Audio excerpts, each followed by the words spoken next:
Our protagonist screams into the void. He's the only one who made it out of the plane crash alive, stumbling through the forest, desperate for water, anything to drink. The crash didn't just take the plane, it took his parents too. His legs buckle, his vision blurs, consciousness is slipping away. Out of nowhere, a special forces soldier appears, iPad in hand, and asks one simple question: do you want to live? He barely manages to nod. Yes. The soldier's response is ice cold. The life ahead will be brutal, so brutal he'll wish he died here. But he starts pulling him to safety anyway. His squad immediately protests. They're on a mission. Picking up some random kid will slow them down. He's just dead weight. The soldier whips around, rage in his eyes. He doesn't take orders from weaklings. That's how Guzuki Ohei, the captain, became Shouta's adoptive father. Back at base, Guzuki tosses him a revolver. It's yours now, he says. He makes it clear. Live with it, die with it. But dying? That's still far off for you. Guzu brings him food and water. The message is simple. Finish eating, and you become a warrior. No warning, no choice. After the meal, Guzu lays out the plan. 5 years of relentless training. 5 years to turn him into a full-fledged warrior. And just like that, the brutal training begins. Martial arts, weapons, all kinds, he's learning everything. Before long, he's strong enough that no one in the unit dares call him trash anymore. During a training session with the old man, Shouta drops a wild boar with one sniper shot. He drags it back to base like it's nothing. The unit's stunned. The kid's only 10 years old, but his talent is undeniable. Some whisper he might even surpass the captain, the man rumored to shoot a deer's right eye from a kilometer out. 12 years later, enemy camp. The operatives are on edge, talking about a dangerous mercenary, Crimson. Rumor has it Crimson can nail a mosquito's left eye from 2 kilometers away. With someone like that hunting them, they know they're done for. One recruit laughs it off. No way, that's real. Then the impossible happens. A sniper round bursts through his skull. The entire camp erupts into chaos. They're deep in their own territory. There's no way an enemy infiltrated this far. Another shot rings out. The general drops dead. Meanwhile, Crimson, who is actually Shouta, is perched on a distant skyscraper, calmly wiping out the entire camp. The mission was simple. Kill the general, cause maximum damage. Payment 50,000 euros. Job done. Time to report back to the old man. An enemy unit spots him. They charge immediately. He pulls out his revolver without hesitation. They laugh. A revolver? What is he, a rookie? They have no idea about the 3 advantages this weapon holds. First, it never jams. Second, it fires large caliber rounds with insane penetration. Third, it carries the divine blessing of the battlefield goddess herself. 3 shots. Shouta makes his point crystal clear. The entire unit goes down. On the chopper, Guzu congratulates him, 3rd general killed in this war, but there's a new mission waiting. Shouta's heading to Japan. Naturally, he assumes it's an assassination. Prime Minister? Some high-value target? The old man cuts him off. He's going to teach at a prestigious high school. Since Shouta speaks 5 languages fluently, Guzu's plan is simple: infiltrate as an English teacher. Fake ID is prepared shortly after. New name, new identity. He boards the plane to Japan. What kind of obstacles will he face this time? Landing in Japan? Shouta stops at a convenience store for food. The taste? Impressive. Packaging? Hygienic. Price? Shockingly cheap. But what really catches him off guard is how peaceful everything feels. Everywhere he looks, couples on dates, families having picnics, people just enjoying life.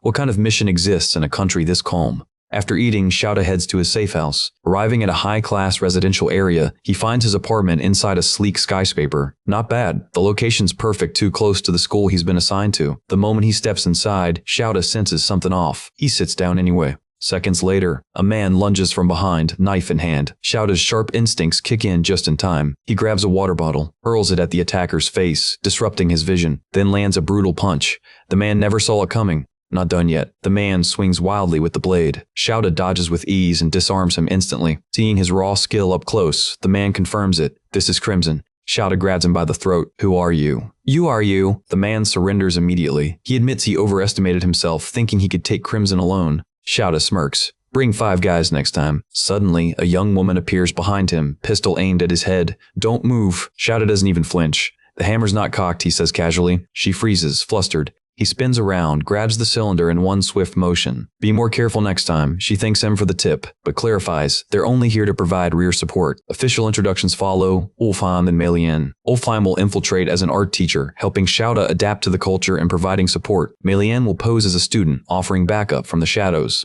Shouta reveals he sensed them the moment he walked in. He just wanted to test their skills. He asks if they held back on purpose, but their spirits visibly shatter. They were actually trying their best. Any questions? They ask. Shouta glances at Melian. How exactly do you plan to pass as a teenager when you're clearly in your 20s? She bristles, offended. Her skin's flawless, she argues. She'll blend in perfectly with Japanese high school girls. Ulfheim cuts in. Stop hyping yourself up. She snaps again. They finally get down to business and brief Shouta on the mission. The objective? Infiltrate the academy. Protect Sakurako Kujo. She's the daughter of the president of a global military corporation, and she attends this school. The corporation's a hidden Japanese arms manufacturer, producing everything from rockets to ammunition. They've been using neighboring countries as middlemen to bypass Japan's strict arms export laws. That was fine as long as the weapons stayed in the West. But intel suggests President Kujo started selling to communist countries. If true, it could spark global destruction. Organizations worldwide are circling. They're all planning the same move. Use his daughter as leverage. That's exactly why someone with Shouta's skill set was hired to monitor her, guard her from these unknown threats.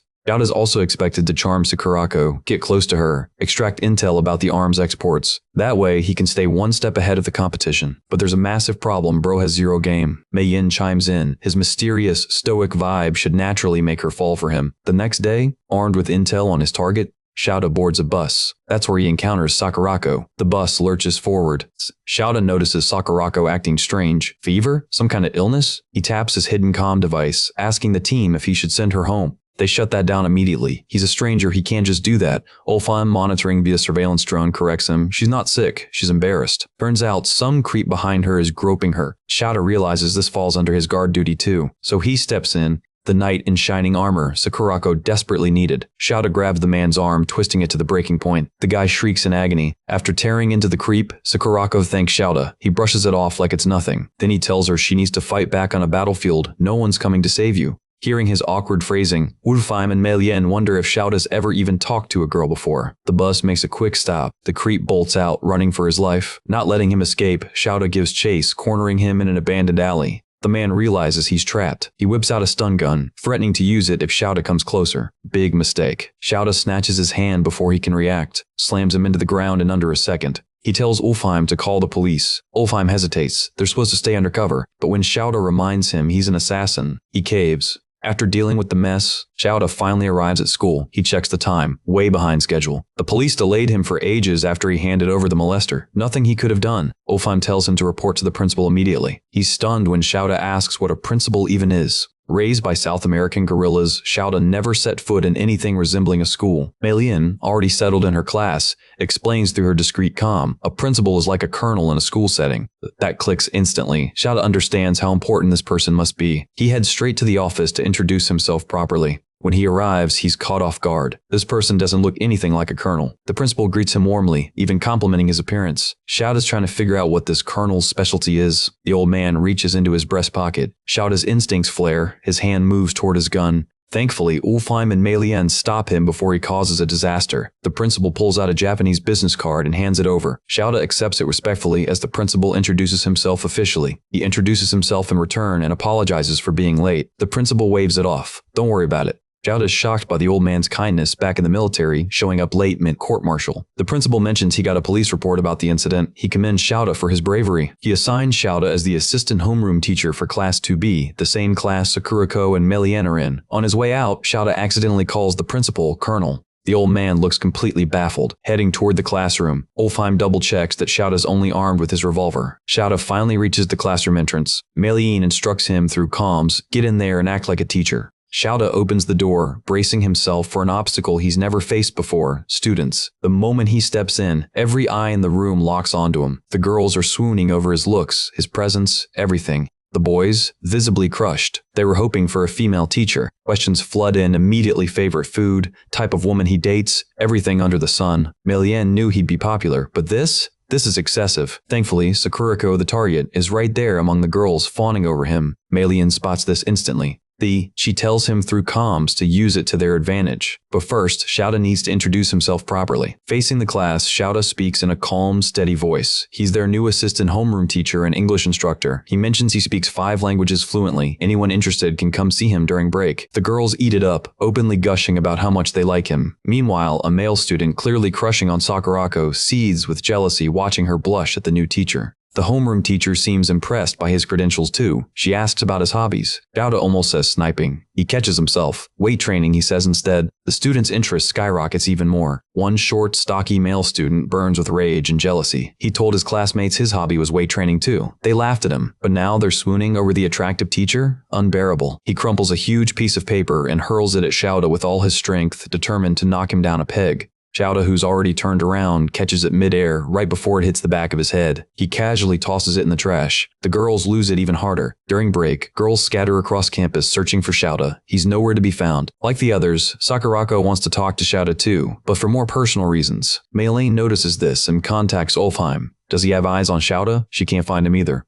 After scanning for a while, Ulfheim locates him, but the situation doesn't look peaceful. He alerts Maylene immediately. They both rush to the location to see what's happening. Meanwhile, behind one of the school buildings, Shouta meets a student who asked him out here to discuss matters about Sakurako. The student's holding a baseball bat. Shouta asks if he's in the baseball club. The student snaps back he's in the go-home club. Shouta's confused. Does that club actually exist? The student's patience is hanging by a thread. The student admits he doesn't like Shouta, doesn't like the way Sakurako looks at him, all mesmerized. Shouta replies honestly he has no idea how she looks at him, but he's leaving. He's not here to play baseball. That does it. The student snaps, charging forward with the bat, screaming he's gonna bash Shouta's skull in. He swings. Shouta sidesteps effortlessly, commenting on his range. The student swings again and again, but Shouta keeps dodging, casually critiquing his form. Eventually, Shouta gets bored of playing around, so he taps the student's forehead, gently lights out. Ulfheim and Maylene arrive just in time to witness the aftermath. On top of everything else that's happened today, Shouta just knocked out a student, first day on the job. After dropping the kid, Shouta hoists him onto his shoulders and heads to the infirmary. Walking through the halls, students stop and stare. Some recognize the unconscious kid as the delinquent from Class 2B probably got hurt fooling around, they assume. The female students, though, they're more interested in the hot teacher carrying him.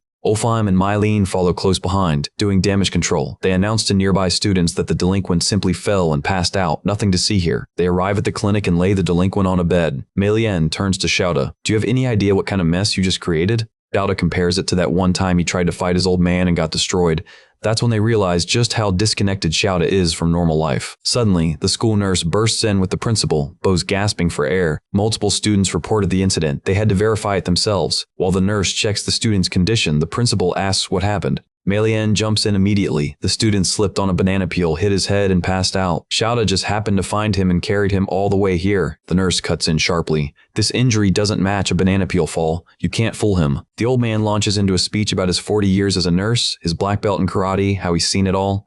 He concludes, this student was hit with a palm strike by someone. He turns to Shouta and accuses him directly. You look like someone with martial arts training. The principal's stunned by the accusation, but he waits patiently for Shouta to deny it. The nurse presses harder. Confess before the student wakes up. Seeing how bad this is getting, Maylene contacts Shouta through comms. This is not the time to stay calm. You could actually get fired if the truth comes out. But Shouta stays cool. No need to panic. This won't blow up. Besides, even if he gets fired, he can still protect the target. Suddenly, the student jolts awake, screaming, checking if he's still alive. He recognizes his surroundings shortly after. The school clinic. The nurse asks point blank, was Shouta responsible for this? The student considers exposing him, then decides to stay quiet. The old man interprets the silence as intimidation. He grabs his phone to call the police assault charge incoming. The student stops him cold. He insists he got hurt from falling. Don't make a big deal out of it. The nurse doesn't buy it and tries to press further. The student snaps, calls him a toothless old geezer, tells him to mind his own business. As expected, the nurse's anger shifts away from the incident and zeroes in on the student's disrespect. As the delinquent walks past Shouta, he whispers under his breath, I'm gonna make you pay for this. Thanks to the delinquent's attitude, the team clears the situation. They walk out scot-free. On their way out, Shouta casually mentions how similar delinquents are to mercenaries.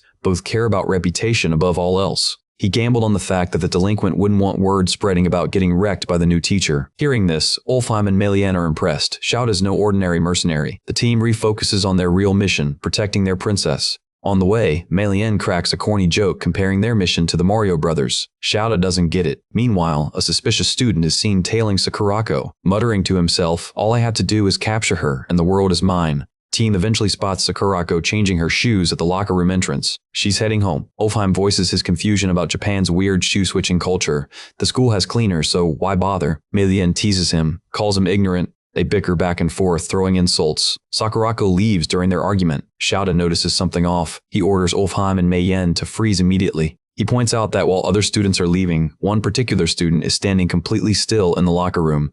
Worse, he's positioned directly behind Sakurako's shoe locker. Meanwhile, the creepy student is setting up a peephole camera beneath the locker to snap pictures of Sakurako undetected. Shouta's about to call out to him, but the student grabs Sakurako's indoor shoes and starts sniffing them like his life depends on it. Seeing this, Sakurako looks suspicious, but Ulfheim and Maylene tell Shouta to leave the student alone. He's just a pervert. They use the Japanese term hentai. Even though hentai is globally recognized, Shouta has no clue what it means. While the creep sniffs the shoes, he's lost in a fantasy where Sakurako's a dominatrix and he's her slave. Ulfheim explains to the confused Shouta, there's a whole subset of mentally broken people who steal others' belongings to fantasize about them without ever actually talking to them. Shouta refuses to believe someone that weird exists. The kid has a motive. He's going to interrogate him directly. When Shouta leaves, Mei-Lian worries. Is he going to be okay? Ulfheim tells her to let him go. He needs to experience this stuff to understand the world better. He instructs Mei-Lian to follow Sakurako and try befriending her to make things easier. Mei-Lian takes off, leaving Ulfheim to make sure Shouta doesn't go overboard. The creepy student walks home, staring at photos of Sakurako he took earlier. Shouta appears behind him in disguise and slips a plastic bag over his head. He tells him to cooperate if he wants to live. The student complies. Shouta drags him into an abandoned warehouse,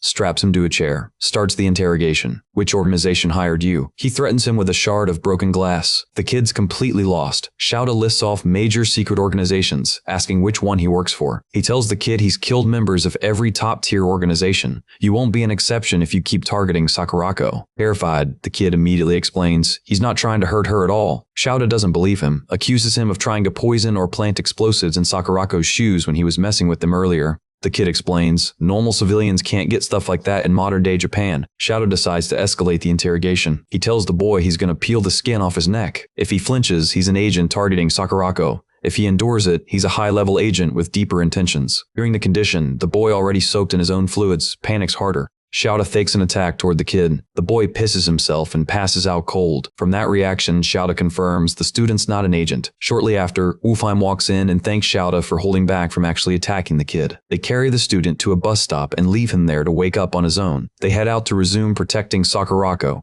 Meanwhile, Mei-Lian catches up to Sakurako and pretends they're heading the same way. But neither of them knows there's a professional sniper waiting for orders to take the shot. The sniper spots Mei-Lian approaching Sakurako. He doesn't want to botch the mission, so he waits for the perfect shot. Mei-Lian, completely oblivious, chats with Sakurako about makeup and random things. She introduces herself as a foreigner studying in Japan. When she learns Japanese schools don't allow makeup, Mei-Lian's pissed. She goes off on how strict the system is. She mentions how students overseas can dress however they want, act freely, even smoke. Sakurako's stunned by the level of freedom other students have. She doesn't realize she's at the edge of the walkway. She loses her balance, nearly falling into the road right as a vehicle speeds toward her. Ulfheim appears out of nowhere and saves her from getting run over. Ulfheim gets drenched from the puddle the car splashed, but he doesn't care as long as Sakurako's safe. Shocked, she thanks him and apologizes for ruining his shirt. To her surprise, Ulfheim winks, calls her a princess who almost got her clothes ruined. Sakurako quickly corrects him. She's no princess, but Ulfheim insists all women are according to God's decree during the 7 days of creation. He takes her hand, about to plant a kiss. Mei-Lian, watching him flirt shamelessly with Sakurako, snaps. She hits him with a Chun-Li combo from Street Fighter. She immediately tells him kissing someone's hand isn't allowed in Japan. She goes after Ulfheim's pride. They argue like cats and dogs. After watching them throw insults back and forth, Sakurako calls them a funny bunch.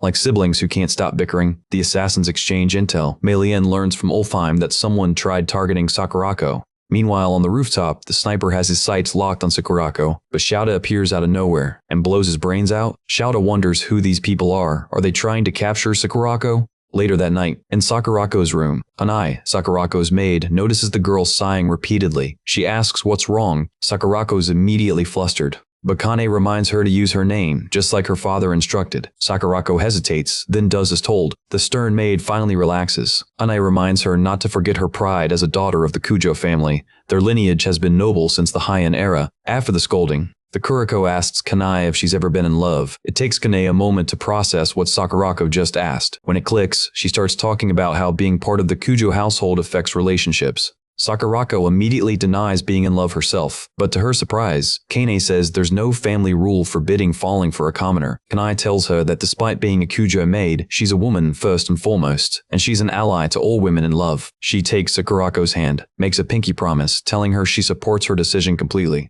Sakurako's thrilled to have an ally, but she doesn't catch Kane's next words about hoping the gentleman Sakurako's interested in is actually reasonable. The gentleman in question fires rounds at practice dummies. Every shot hits dead center. Mei-Lian checks the dummies and notices the shots lean left. She asks why it's still called a bullseye. Ulfheim shows her a diagram of human anatomy. The heart's on the left side. She gets embarrassed and insults him for showing off. Ulfheim praises Shouta, saying with that level of skill he could win Olympic gold. Shouta calls the Olympics an amateur competition. He's a professional. He's not interested. He asks Ulfheim for intel on the enemy organization, but seeing Ulfheim's lack of response, Xiaoda asks if intelligence is even Ulfheim's job. Ulfheim clarifies, Mei-Lian's their intel specialist. They both look at her. The moment she realizes she's been called out, Mei-Lian admits she's using all her resources but hasn't found any leads yet. Xiaoda notes the organization has serious resources if they can deploy a sniper. The man he killed earlier was a trained soldier. That sniper rifle isn't something you can casually smuggle into Japan. He examines the photos, identifying the weapon's model,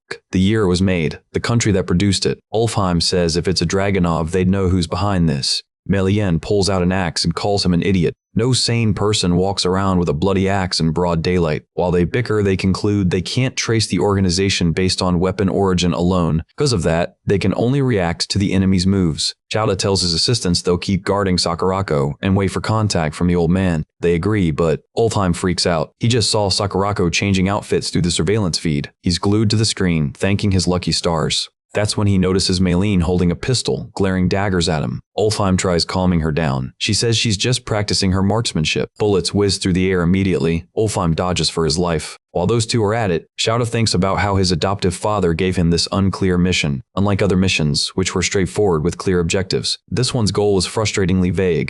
Xiaoda wonders if all he has to do is protect Sakurako. But something in his gut tells him there's more to it. Meanwhile, elsewhere, Military Squad completes its suppression mission successfully. While the squad celebrates, one curious member goes looking for the boss inside the building, is confused when he finds the old man staring at the night sky. The soldier speaks to his commander, saying he seems lost in thought. The old man tells him he's wondering if the same night sky he's looking at is connected to Japan. That same night, Xiaoda dreams about his past, how he was found near death, raised by his adoptive father, and trained brutally until he became a professional. By the time Xiaoda reached adulthood, he'd earned the name Crimson, a name born from the blood he made his enemies shed during countless missions. Back then, Xiaoda dominated the battlefield with crimson flames. Now he fears those same flames might one day consume him completely. The next morning, he wakes up half-dressed and decides to do a light workout. Unfortunately for Ulfheim, he walks into the room without knocking. An unforgettable image burns into his retinas. Trying to forget what he just witnessed, Ulfheim says he'll need to go on dates with 6 different women to cleanse his eyes.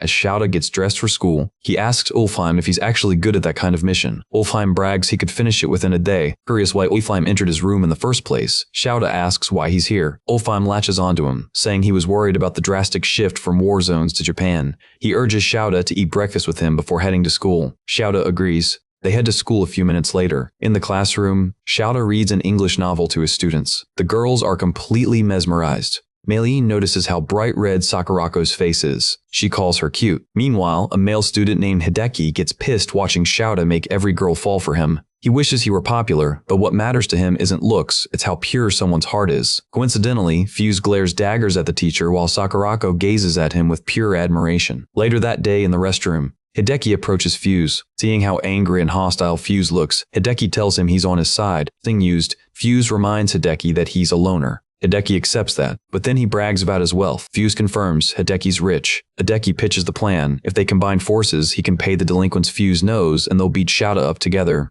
Fuse thinks it over. He buys the idea immediately. They shake hands. Alliance formed. Fuse contacts delinquents all over the city immediately, promising payment for the job. They rush over in their vehicles, hyped about the mission. The following day, Sakurako gets off the bus and walks toward school. Students stop and stare at her beauty. Meanwhile, in a bus parked near the school, Ulfheim and Mei-Lian monitor Sakurako through a surveillance drone. Ulfheim praises Sakurako's beauty. Even Mei-Lian has to admit stylishly that Sakurako is above her level. Her awkward grammar gives her false hope she's still in the running, but Ulfheim bursts that bubble immediately. They nearly get into a fight. Ulfheim's confused. Why does Sakurako act so carelessly? She should have security, not be walking to school alone. Mei-Lian reminds him bluntly that's literally why they're employed. But Ulfheim points out that powerful people usually have bodyguards escorting them everywhere. Realizing what he means, Mei-Lian explains, it's Otori Academy's rules. No vehicles for commuting. The school doesn't allow classism students from all backgrounds attend. The motto, independence and self-reliance. Ulfheim interprets it as forcing rich kids to learn from commoners. Mei-Lian continues. Sakurako's dad wanted her in all-girls school until university, but she insisted on attending Otori. Watching Sakurako walk, Ulfheim says she captivates every man around her just by existing. Mei-Lian points out it's the same for Xiaoda. They watch Xiaoda walk towards school. Girls are swooning everywhere. Ulfheim stares at the two popular figures. In a different era, they could have been royalty. Melian partly agrees but notes that trouble always follows when a prince and princess fall in love. She tells Ulfheim to point the drone camera ahead of Shouta. When he does, they spot Fuse with a gang of delinquents blocking Shouta's path. Fuse greets Shouta mockingly. Shouta replies casually. The boy gets pissed at his teacher's calm behavior, but it doesn't faze Shouta. Melian and Ulfheim, watching through the drone feed, call Fuse a caveman for showing up with backup after Shouta floored him last time. Numbers don't matter when you're facing the legendary Crimson. Getting the message, Shouta pulls off his tie and asks Fuse to follow him somewhere quiet. Fuse agrees. They head to the riverbank. There, Fuse cockily declares they outnumber Shouta 20-1. He thinks Shouta doesn't stand a chance with those odds, so he gives the teacher an option: cry, apologize, and maybe you'll be spared. To their shock, Shouta gives them the exact same condition. He reminds them he'd rather not fight, he's their teacher after all. They laugh at him, conclude Shouta's terrible at math. With 2 words, Fuse orders the delinquents to attack. They rush him immediately. He folds them like laundry, dropping them effortlessly. The others watch in terror as he knocks down their comrades with perfect precision. They yell that Shouta isn't human. Shouta assures them he is. He was just trained on the battlefield. As he strikes most of them down, the others panic, screaming they weren't told he was this strong beforehand. Fuse gets mad they can't take down one man. He yells at the bikers to run Shouta over. One delinquent immediately fires up his bike and charges straight at the English teacher. What happens next shocks everyone. No one expected Shouta to step onto the bike and kick the rider off like a soccer ball. He picks the bike up and sits on it. Fuse loses his mind and yells at the others to attack Shouta now. But Shouta shocks them by driving straight at Fuse like a raging bull, then stops, inches from his face. Fuse sweats buckets and collapses to the ground. Still tries acting tough. Shouta tells him to thank his stars, Japanese bikes have solid security systems. The teacher asks them, still want to keep going? Hearing this, the delinquents think it over. Then make the wise decision, bid Fuse farewell and bolt. Fuse is stunned by their betrayal. He orders them to come back. They shut him up, calling him a coward for not fighting himself. The few boys still sticking around advise Fuse to give up. They never stood a chance at 20. What hope do they have now? Frustrated, Fuse grits his teeth, then yells at Shouta, calling him a fighter. Shouta calmly asks what Fuse wants, then calls him a coward right back. Fuse admits Shouta's good at fighting, but asks if he has guts. Shouta asks what he means. Fuse tells him they'll settle it with a chicken race. He hops on another bike to challenge Shouta. The rules: first person to brake while driving toward the wall loses. Melian gets furious seeing Shouta agree to such a ridiculous game. She asks if he's seriously taking this challenge. Shouta confirms. She asks if he's stupid, he could just beat them senseless and call it a day. Then she asks what happens if, by some miracle, he loses the chicken race. Shouta plans to figure that out when he crosses the bridge. With that, he disconnects the audio. Melian yells at Ulfheim. Shouta just violated orders. She worries what the boss will say when he finds out. Melian tells Ulfheim to turn the audio back on. To her surprise, he refuses. She snaps, hitting him for being so stupid. But Ulfheim says Shouta would never lose. The day Shouta knocked Fuse out after the kid tried attacking him, Shouta carried the boy back to the infirmary. Ulfheim had asked Shouta why he was being so nice to him. Shouta told a story about a soldier, much younger than him, who joined his unit while they were fighting in the jungles of South America. Despite being very young, Shouta and the boss allowed the boy to fight because he needed to feed his family. Back then, Shouta grew close to the boy, even tried teaching him Japanese. Unfortunately, the day after Shouta taught him how to say goodbye in Japanese, the little soldier was killed in action. The reason Shouta decided to help Fuse? He looks exactly like that fallen little soldier. As Ulfheim watches them prepare to race, he sees Shouta smiling even after Fuse trash talks him. He realizes Shouta might be better suited as a teacher than a mercenary. As they rev their bikes preparing for the race, the referee announces they'll take off the moment the can he throws hits the ground. Melian has a terrible feeling about this, but Ulfheim calms her down. Shouta's a teacher after all. She refuses. He's just a legendary mercenary. Still, Ulfheim supports Shouta, says he might become a legendary teacher too. Curious, he anticipates the outcome. Seconds later, the referee throws the empty can into the air. As soon as it hits the ground, both riders kick off. Shouta outpaces Fuse immediately, accelerating toward the wall. Fuse picks up speed too. His henchmen start worrying about him. Still, Shouta doesn't waver, doesn't reduce his speed, even as the wall gets dangerously close. Seeing this, Melian freaks out. If they crash at that speed, Fuse will die. Ulfheim commends Fuse for having guts, but Melian worries about Shouta's teaching career. If Fuse dies, it's over for him. Ulfheim says that can only happen if Shouta abandons the boy. He's certain Shouta won't abandon him. He watches the boy risk everything just to save face at school. At the last second, Fuse slams his brakes, terrified of being turned into roadkill. Shouta leaps off his bike immediately, saving the boy. He acts as a human shield, hitting the ground hard and protecting Fuse from getting scraped up. The bikes, on the other hand, slam straight into the wall. Shouta gets up, blood dripping from his forehead. He asks Fuse if he's okay. Fuse wakes up, realizes he's safe. He assesses the situation and understands Xiaoda saved him. Xiaoda checks him over, relaxing when he sees Fuse isn't injured. Then he walks away. Completely confused, Fuse asks why Xiaoda saved him. He should have just left him alone. Xiaoda realizes the root cause of Fuse's behavior. He's always been alone. The boy grits his teeth, hit hard by Xiaoda's words. Don't pity me, he says. Fuse recalls how his parents never cared for him. He's had to fend for himself in this lonely world. Xiaoda approaches him and tells him about the world he knows. Children aren't left alone there. They're valuable combat assets and labor forces. He explains he's lived in a world where a child's life weighs less than a feather. But Fuse's problem? He's never reached out to anyone all this time. With that, Xiaoda stretches his hand toward Fuse. The boy's shocked to see someone show genuine concern. Xiaoda tells Fuse he's not alone. If he ever feels like lashing out or getting pissed off at something, come to him. If it's a fight he needs, Xiaoda will take him on as many times as he wants. The boy bursts into tears, then shakes Xiaoda's hand, agreeing. At this point, Meiline admits she's amazed by Xiaoda's reckless passion. She agrees with Ulfheim. Xiaoda's not acting out of character. Fuse confirms Xiaoda just moved to town, so he offers to help Xiaoda with anything he needs. Xiaoda agrees using weird military terminology. The boy struggles to understand what he's saying. Meiline realizes their organization has to clean up the mess Xiaoda and Fuse made. Worst of all, she's the one in charge. As the guys walk back to school, Hideki watches from afar, curses Fuse for being a coward. He changes tactics, vows to get Xiaoda expelled from the academy. A few days later, Hideki's in his room, trying to kiss Sakurako's portrait. Suddenly, his housemates enter to clean after informing him beforehand. He quickly hides the portrait. Looking extremely embarrassed at almost being caught. He yells at them for entering without permission and threatens to fire them, orders them out of his room immediately. As soon as they leave, they continue cleaning elsewhere, discussing how the master of the house will be furious if they don't clean Hideki's room. Another maid tells her not to worry. The old man's always so busy with work he rarely comes home, and when he does come home he heads straight to the villa in Izu, where he polishes his favorite vase. Just like they said, Hideki's father is currently admiring his vase, calls it kakimon, a national treasure. Meanwhile, the maids are fed up with Hideki's behavior. He does whatever he wants because he's spoiled with money. He even orders food when the maids could have made it for him. Pissed at their nagging, Hideki calls them lowlifes who shouldn't tell him how to spend his allowance. They stare at him judgmentally, vow to make sure their children don't turn out like him. 1 week later, Sakurako plays piano during music class. The entire class applauds her. Ulfheim and Meiline confirm no abnormalities on Sakurako's end as usual. They talk about how nothing's happened since the sniper incident. It's been peaceful ever since. Curious, Meiline asks Ulfheim what Xiaoda's been up to. She hasn't seen him since morning. Ulfheim reports Xiaoda's getting chewed out by the principal. Meiline leaves the music room after hearing Principal Tazaki summon Xiaoda. Meanwhile, at the principal's office,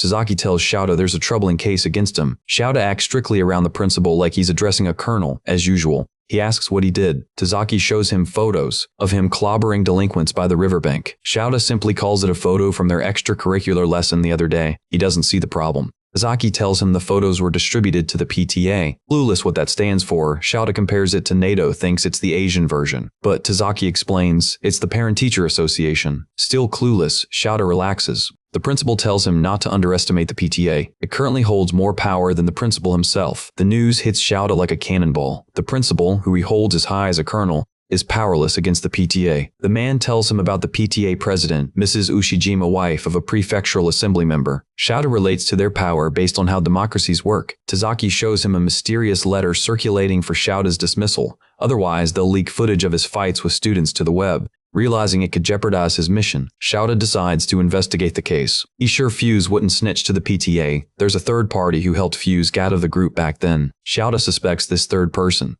Assures the principal he'll get to the bottom of it. After the meeting, Xiaoda meets his teammates and relays the information. By then, Sakurako had already gone home early for her lessons. Before long, Mrs. Ushijima circulates papers showing Xiaoda beating up students. She blots out his eyes like that's enough to avoid defamation. Curious, Ulfheim asks Xiaoda how he plans to solve this. Seeing how relaxed Xiaoda looks, Meiline thinks otherwise. She asks him for his plan against the PTA. The clueless militant calls the PTA the academic version of NATO. His teammates realize he has no idea what a PTA actually is. Ulfheim explains the PTA is an auditing body that watches over the school's order. Hearing that, Xiaoda relaxes, tells them there's no problem. He's on the side that corrects order. Ulfheim asks for clarification. Xiaoda says he was simply giving the kids educational guidance. Meiline doesn't fully agree. She reminds him there were lots of injuries. She tells him this isn't some hot-blooded teacher drama. They're not in that kind of era anymore. Ulfheim tells her Xiaoda just has to create an alibi.